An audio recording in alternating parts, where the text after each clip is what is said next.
Organ transplant বা অঙ্গ প্রতিস্থাপন এবং মৃত ব্যক্তির বডি সায়েন্সের কাজে ব্যবহার করা কি বৈধ?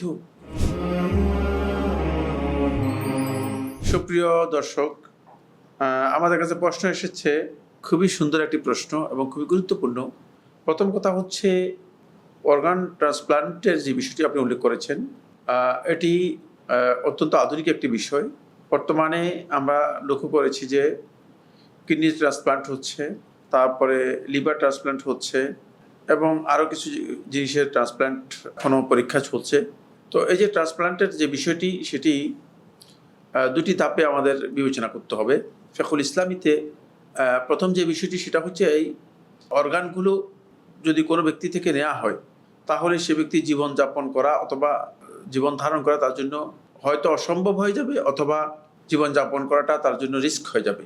সেক্ষেত্রে তার অর্গান গ্রহণ করা এবং অন্যের শরীরে সেটাকে ট্রান্সপ্লান্ট করা এটা বৈধ নয়। কারণ হলো, তাহলে এর মাধ্যমে একজনের ক্ষতি করা হয়েছে, মানে আরেকজনের উপকার করার জন্য।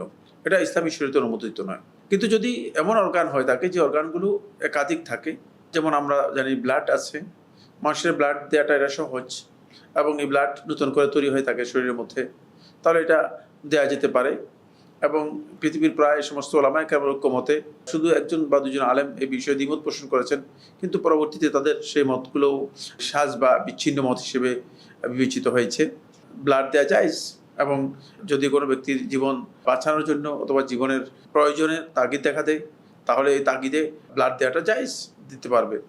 এরপরে যে বিষয়টি সেটা হলো, এমন অর্গান যে অর্গানগুলো যে কোনো দুটি আছে, যে কোনো একটা দিলে অথবা একটু দিলে তিনি বাঁচতে পারেন ট্রান্সপ্লান্টের মাধ্যমে। যেমন কিডনি, মানুষের দুটি আছে, সেক্ষেত্রে একটি কিডনি দিয়ে যদি কোনো ব্যক্তি অন্যকে সহযোগিতা করেন, ট্রান্সপ্লান্ট করা হয় তাকে, আরেকটি কিডনি দিয়ে তিনি বাঁচতে পারেন।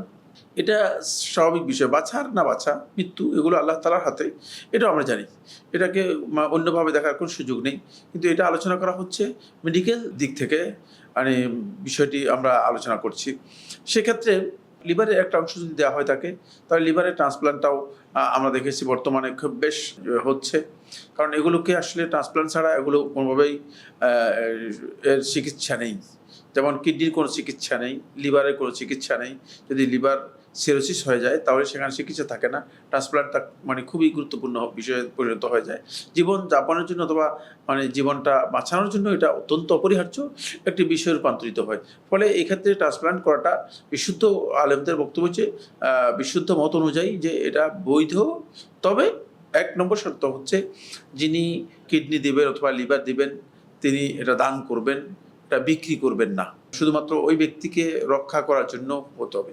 ২ নম্বর বিষয় হচ্ছে, এটা সুনির্দিষ্ট ব্যক্তির জন্য হতে হবে, মানে কমন বিষয় হতে পারবে না। মানে আমি বলবো না যে আমার কিডনি একটা নিয়ে যান, তারপরে যাকে পারেন দিয়ে দেন, না, এটা হবে না। এটা সুনির্দিষ্ট ব্যক্তির জরুরতকে সামনে রেখে তার যেই অত্যাবশ্যকীয় অবস্থা বা তার যে মানে প্রয়োজন, সে প্রয়োজনটাকে ডায়ার নিড হিসেবে বিবেচনা করে, সেই আলোকেই মূলত এই ডিসিশন নেওয়া হবে। এবং সেক্ষেত্রে এই ট্রান্সপ্লান্টটা বৈধ, এটা করা যায়। যদি সেখানে তাকে কিডনি দেওয়ার প্রয়োজন হয়, তিনি দিতে পারবেন। তবে সুনির্দিষ্ট ব্যক্তির হতে হবে। তৃতীয় নম্বর যে বিষয়টি গুরুত্বপূর্ণ সেটা হলো, এই মেডিকেল স্টেটমেন্টের মাধ্যমে এটা ক্লিয়ার হতে হবে যে তার কিডনি একটা দেওয়ার ফলে সে জীবন যাপন করতে পারবে, জীবনযাপন তার কোনো রিস্ক থাকবে না। মানে স্বাভাবিকভাবে রিস্ক তো, মৃত্যুর রিস্ক তো সমস্ত ব্যক্তির যে কোনো অবস্থায় রয়েছে, কিন্তু সেটা বলছি না। মানে স্বাভাবিক যে রিস্ক রয়েছে, মানে সেই রিস্কটুকু তার জীবনে থাকবে না যদি এটা নিশ্চিত হয়ে থাকে। এই ৩টি শর্ত যদি পূরণ করা হয় থাকে, তাহলে এখানে ট্রান্সপ্লান্ট করা বৈধ, জায়েজ, এতে ট্রান্সপ্লান্ট করা যেতে পারে। সেক্ষেত্রে সহযোগিতা করার মতো থাকে, তাদের জন্য জায়েজ রয়েছে। তিনি সহযোগিতা করতে পারবেন অসুস্থ ব্যক্তিকে, তার ওই অর্গানকে মানে আবার নতুনভাবে প্রতিস্থাপন করার জন্য, এটা তার জন্য বৈধ। এরপরে যে বিষয়টি প্রশ্নের মধ্যে এসেছে সেটা হলো, হিউম্যান বডির যেটা আমরা প্রশ্নের মধ্যে পেয়েছি, এটাকে মেডিকেল মানে সায়েন্সের কাজে ব্যবহার করার জন্য দেয়া কতটুকু সঙ্গত। এক নম্বর বিষয় হচ্ছে, হিউম্যান বডি এখন বর্তমান আসলে মেডিকেল সায়েন্সের ব্যবহারের জন্য হিউম্যান বডিকে আমরা বিভিন্নভাবে তৈরিও করতে পারি। সেক্ষেত্রে হিউম্যান বডি হুবহু ব্যবহার করতে হবে এটা বাধ্যতামূলক নয়। কারণ হচ্ছে বর্তমানে হিউম্যান বডিকে বিভিন্ন মেটালের মাধ্যমে, বিভিন্ন বস্তুর মাধ্যমে সেটা তৈরি করা এবং হিউম্যান বডির বিভিন্ন অংশ দেখানোই হলো এখানে উদ্দেশ্য। দেখানোই হলো উদ্দেশ্য।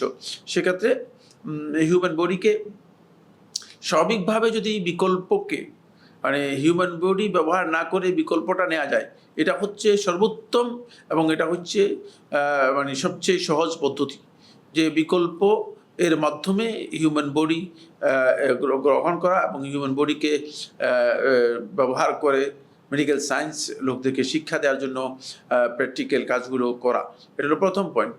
দ্বিতীয় নম্বর পয়েন্ট হচ্ছে যদি এটা মেটাল কোনো সিস্টেমের মাধ্যমে সম্ভব না হয় অথবা বিকল্প কোনো পদ্ধতির মাধ্যমে যদি হিউম্যান বডিটা সম্ভব না হয় থাকে, তাহলে সেক্ষেত্রে কোনো সুনির্দিষ্ট ব্যক্তি অথবা কোনো সুনির্দিষ্ট গ্রুপের মানে তারা সেটাকে বিক্রি করে বা কর্তৃপক্ষ সেটাকে কিনে নিয়ে এই ধরনের মেডিকেল সায়েন্সের কাজে শিক্ষাদানের জন্য হোক অথবা এটাকে এক্সপ্লেইন করার জন্য হোক অথবা এটা মানে মেডিকেল যেটাকে বলা হয় তাকে সার্জারির জন্য হোক, কোনোভাবেই এটি ব্যবহার করা যায় নেই। কারণ এটা হিউম্যান বডিকে বিক্রি করা, ব্যবসায় পণ্যে রূপান্তরিত করা অথবা হিবা করা, এটা এভাবে মোটেও বৈধ নয়, এই কাজটি শুদ্ধ নয়। এক্ষেত্রে ৩ নম্বর যে পয়েন্টটি সেটা হচ্ছে যদি এমন হয় যে হিউম্যান বডির কিছু হিউম্যান বডি পাওয়া গিয়েছে যেগুলো আমরা দেখি যে অনেক সময় লাওয়ারিশ অথবা কোনো ধরনের ব্যক্তি নেই বা এখানে মানে চিহ্নিত করা যাচ্ছে না অথবা চিহ্নিত নয়, নির্দিষ্ট নয়।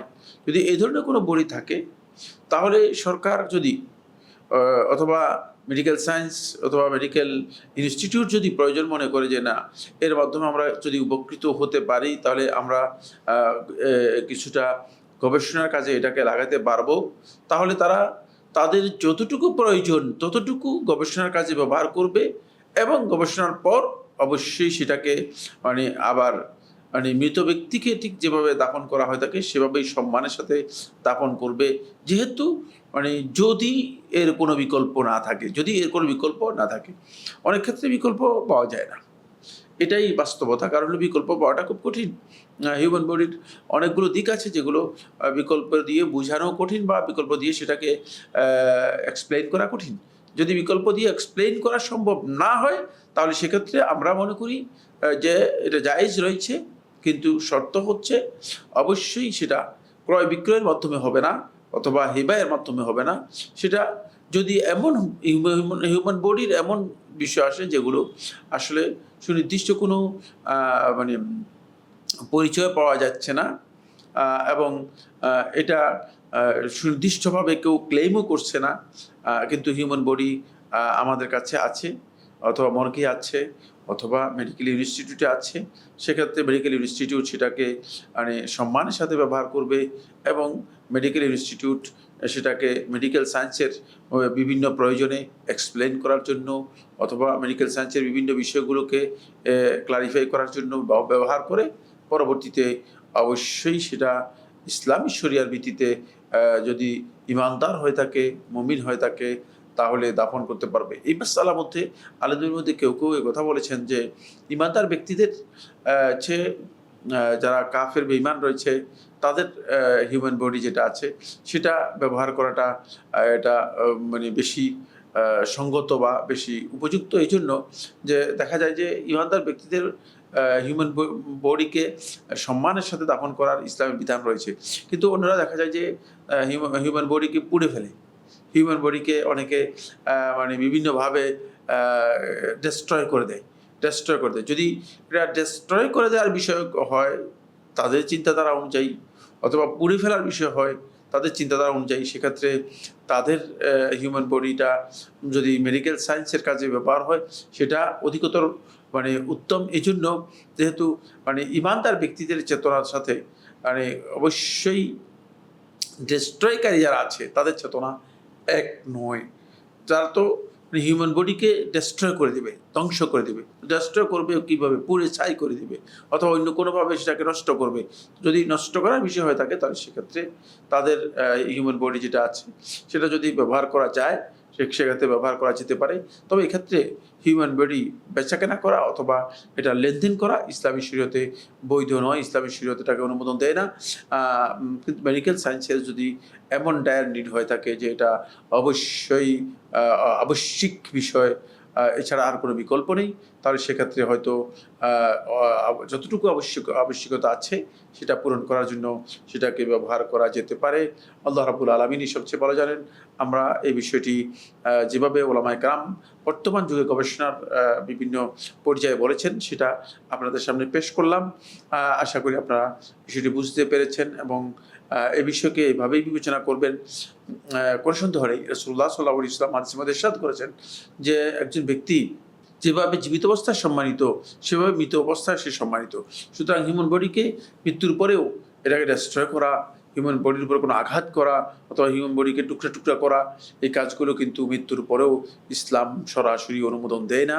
শুধুমাত্র আমি যেই ডায়ান্ডিটগুলো বলেছি যে অত্যাবশ্যকীয় বিষয় যেগুলো প্রমাণিত, যেগুলো দরকার, সেগুলোর ক্ষেত্রে যদি হয়ে থাকে তাহলে সেক্ষেত্রে সেটা গ্রহণ করা যেতে পারে।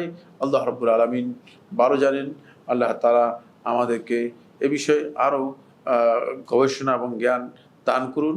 আসসালামু আলাইকুম ওয়া রাহমাতুল্লাহি ওয়া বারাকাতুহু।